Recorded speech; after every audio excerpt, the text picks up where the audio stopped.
pemakanan, pemakan, berlari, berlari. Bentuk ganda, perkataan yang diulang untuk menunjukkan jamak atau penegasan. Sebagai contoh, kanak-kanak, tinggi-tinggi, sayur-sayuran. Bagi bentuk majmuk, gabungan beberapa perkataan yang membawa satu makna khusus. Sebagai contoh, kapal terbang, jam tangan, jalan raya. Seterusnya, golongan kata.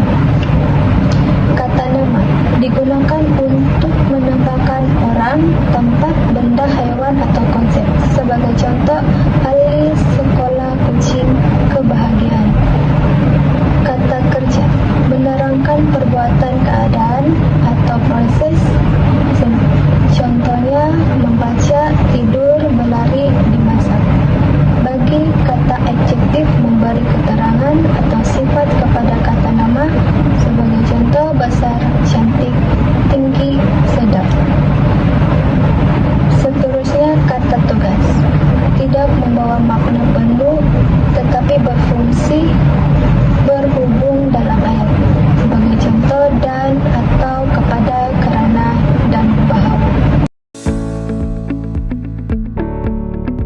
Definisi morfem iaitu unit terkecil dalam bahasa yang membawa kepada makna, tidak boleh dipecahkan lagi tanpa hilang maknanya. Jenis-jenis morfem ada dua. Yang pertama, morfem bebas, boleh berdiri sendiri sebagai kata, membawa makna penuh. Sebagai contoh, buku, makan, rumah, Ali. Kedua, morfem terikat, iaitu tidak boleh berdiri sendiri. Ia perlu digabungkan dengan morfem lain untuk mendapatkan makna. Jenis-jenis morfem terikat yang pertama adalah imbuhan afiks, iaitu awalan me, ber, ke, akhiran an, i, kan, apitan ke, an, memper, kan. Sisipan pula Contohnya berjalan, makanan, gementar. Kedua pula kata akhar terikat, iaitu tidak boleh berdiri sendiri tanpa imbuhan. Contohnya tangkap, nyanyi, menyanyi. Contoh gabungan morfem. Yang pertama, morfem bebas tambah morfem bebas jadi kata majmuk. Contohnya, kapal terbang, matahari, pasar raya, rumah sakit, kaki lima, ibu bapa, kapal selam, mata pelajaran, dan kuasa bilik. Seterusnya, morfem bebas tambah morfem terikat jadi kata terbitan. Contohnya, pe tambah tulis jadi penulis, ber tambah lari jadi berlari, batu tambah an jadi batuan. Yang terakhir adalah morfem bebas tambah morfem bebas, pengulangan. Dia jadi kata ganda. Contohnya, buku-buku, kawan-kawan, jalan-jalan, sayur mayur, gunung ganang, kuih-muih, dan rumah-rumah. Jadi, gabungan morfem boleh menghasilkan tiga bentuk utama, iaitu kata terbitan imbuhan, kata majmuk gabungan bebas tambah dengan bebas, kata ganda pengulangan bebas. Bentuk kata dalam bahasa Melayu. Antara jenis bentuk kata tunggal ialah yang pertama, kata tunggal satu suku kata seperti KV, contoh ayat scroll. Yang kedua ialah kata tunggal dua suku kata seperti KV tambah KV, contoh ayat laut. Yang ketiga ialah kata tunggal tiga suku kata seperti KV tambah KV, contoh ayat budaya. Dan yang keempat ialah kata tunggal empat suku kata seperti KV tambah dengan KVK tambah KV, contoh ayat bijaksana. Yang terakhir ialah proses pengakroniman. Proses pengakroniman ialah berlaku melalui pencantuman bunyi-bunyi pertama dari perkataan untuk membentuk perkataan bahan. Lain itu, proses pengakroniman juga terbahagi kepada tiga.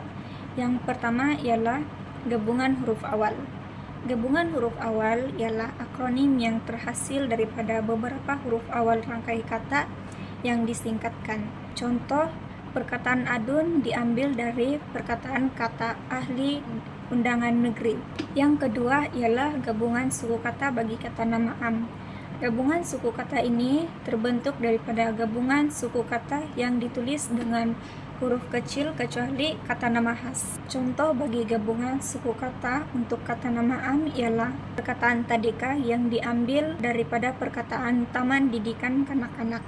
Yang ketiga ialah gabungan suku kata bagi kata nama khas. Gabungan suku kata ini ialah gabungan daripada huruf awal atau suku kata yang terdiri daripada kata nama khas dan perlu ditulis bermula dengan huruf besar, seperti perkataan Petronas diambil daripada perkataan Petroleum Nasional. Bentuk kata yang kedua ialah bentuk kata terbitan. Bentuk kata terbitan dihasilkan melalui pengimbuhan, yaitu proses menggandingkan imbuhan pada kata dasar. Bentuk kata terbitan juga berasal daripada proses pengimbuhan. Bentuk kata terbitan ini juga terbahagi kepada 4. Yang pertama ialah imbuhan awalan. Imbuhan awalan ialah imbuhan yang hadir pada awal kata dasar dan dapat dihasilkan bersama awalan kata nama, awalan kata kerja, dan awalan kata adjektif. Awalan kata nama seperti penulis, awalan kata kerja seperti berjalan, dan awalan kata adjektif seperti selera. Kedua ialah imbuhan akhiran. Imbuhan akhiran hadir pada akhir kata dasar dan wujud dalam kata nama terbitan dan kata kerja terbitan yang terdiri daripada akhiran kata nama, contohnya pakaian, dan akhiran kata kerja seperti gunakan. Selanjutnya ialah imbuhan apitan.